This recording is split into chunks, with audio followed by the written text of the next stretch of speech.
is TRT natty or no? Are you natty if you're on TRT? What do you guys think? No, but I will tell you this. If you take somebody's blood work and it comes in the normal, right. How do you know unless they go, hey, I'm on TRT? Yeah, How do you know? That's what I was going to get at. So if it's truly TRT, like the levels are correct and they're not outside of the norms, the norms. And I say the norms because I actually know guys that are lifetime natties that are at like 1,500. You know what I mean? Like there are outliers, right? So, but anyway, within the quote unquote norms, if it's within the norms, then is it really, anything but natty? But in the same respect, if we're going to say that TRT is not natty, then neither is stem cells. But you also gotta understand that when somebody goes on TRT, you're lower than you're naturally supposed to be. So Correct. What if you're just on TRT and then you take a little more TRT right before a match or something? Well, if you do it like right before, because I've studied this quite a bit, if you do it right before, it isn't going to mean jack shit. If you lead up to it like a training block, then yes, it could actually help. You start increasing it or increasing your levels. Then it could actually help you. So you would say that that's not natty if you. No. Okay, yeah. All right, check it out.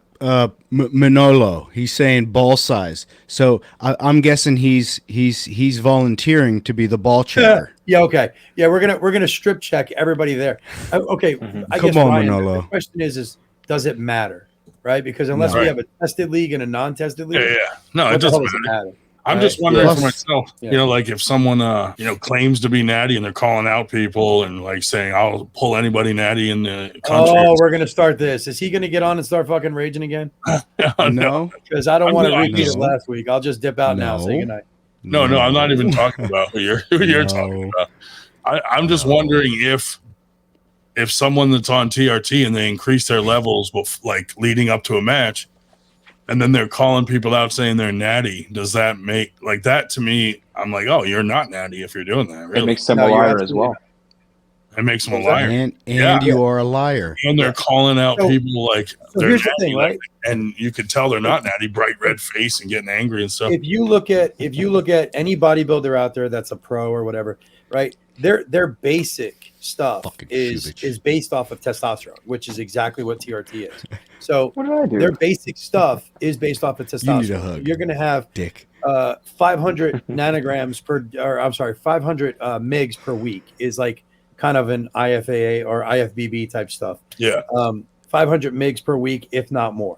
Now a TRT level is typically anywhere between like a 150 to 200 mgs per week. That's an actual therapeutic dosage, right? But like bodybuilders and people that take roids and all that, they start out with a base of like 500 plus a week. Yeah.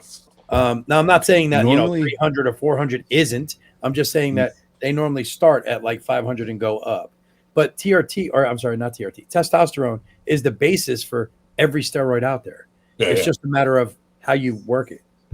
Now, is there a substance out there that I could inject into my shoulder to make it feel better? Stem cells. Yeah, BPC 157, stem cells. Yeah, I've heard a lot about BPC.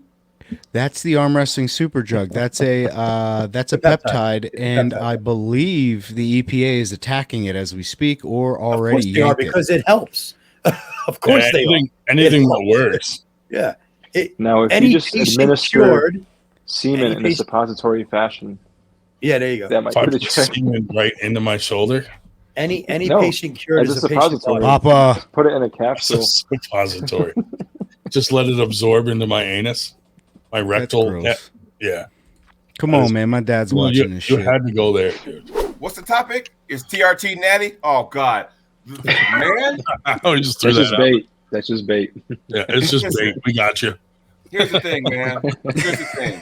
My honest opinions here, and this is, I might lose friends when I say this, but I'm going to say it anyway. I'm a grown-ass man. Here's the deal.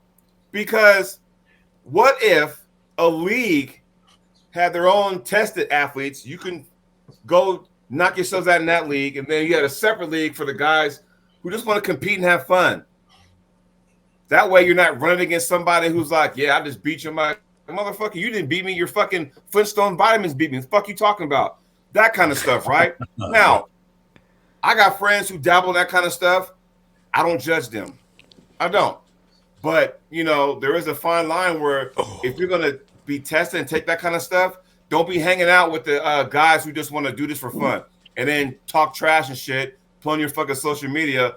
Oh, I got first place at, you know, Uncle Joe's fucking barbecue invitation or wherever the fuck you want. You don't do that kind of stuff, you know, because that thing right there, it deters other people away. And that's another reason why I think a lot of people may be scared to get in the sport, because you got those jackoffs over there, fucking juice to the gills, still pulling fucking amateur and shit and fucking novice. I'm like, you got to be kidding me, right?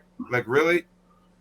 Yeah, but see, Jody, in anything, in any sport whatsoever, you're always going to have the trophy hunters and the ego hunters. You're always going to. So, you know, with pulling, it's just as bad as anywhere else. I've seen it. You know, I've run tournaments. I've seen it where you've got pros that are pulling, or I shouldn't say pros because so few of us are actually pros. I would say high-level amateurs or competitive arm wrestlers, you know, versus the amateurs or novices, right? I see them pulling novices and amateurs all the time just for the trophy, just to hang on the wall, that kind of stuff. You know, and you're right, it sucks. But in the same respect, the community has to sit there and weed them out, you know, because they're always, it's just like anything else, right? You can't legislate the evil out of a man's heart.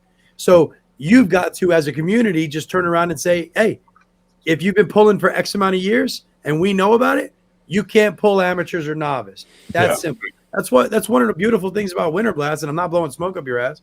It's you have so many different categories of semi-pro and amateur and novice.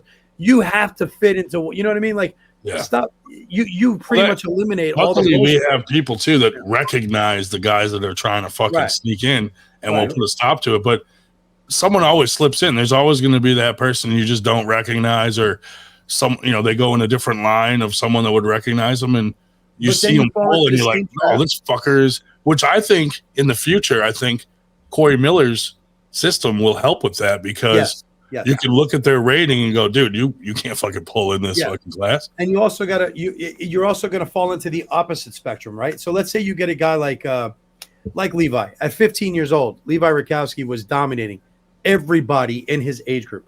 Well, right away, oh, you've been pulling for this long. No, literally, that's his first fucking tournament. You know what I mean? Like, I know I was there for his, you know what I mean? That kind of stuff. I wasn't, but you know what I'm saying? Yeah. And then you also have guys that can just look at, and David, please just take this as a grain of salt, okay? They look at Shubich and automatically they go, he's on roids because he has a good, body, right? As far as he's cut, he's built, and right away they're like, he's on roids.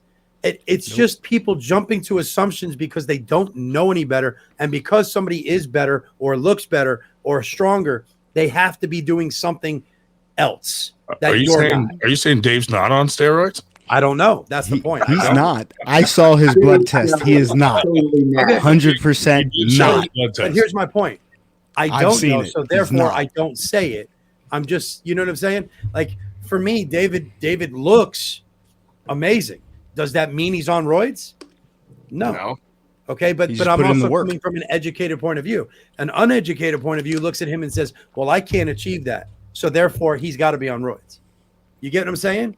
No, but that's ignorance. That's pure ignorance. That's a good point. You guys notice without Nanya or anybody else on the air, it's kind of quiet. Fuck Nanya. Bro, y'all can't say his name. It's like Candyman. Chill. I know. The fucking link's pinned at the top. Don't do it. Hey, jack off. I can hit deny. Man. Hey, Paul, you know that guy, right? That's the guy we're talking about. Don't break down the fourth wall. That little jack off sat there last week on this show, last Friday, 7 days ago, and that little Nimrod sat there and told me, hey, man, give me 2 years. I'm going to juice up, and I'm going to crack my wrist back. I'm like, bro, I'll be 50 years old by then. You really want to beat up on an old man? Like, come on, man. I feel like Nanya was Natty. Like, I thought that was the whole thing against Paul. I missed a lot of it. Dude, you know what got me mad last week is Nanya wouldn't have even been able to do that match without Dave Schell fronting him his part of the money. And then he's on here yelling at Dave Schell. I'm like, are you fucking kidding me, dude?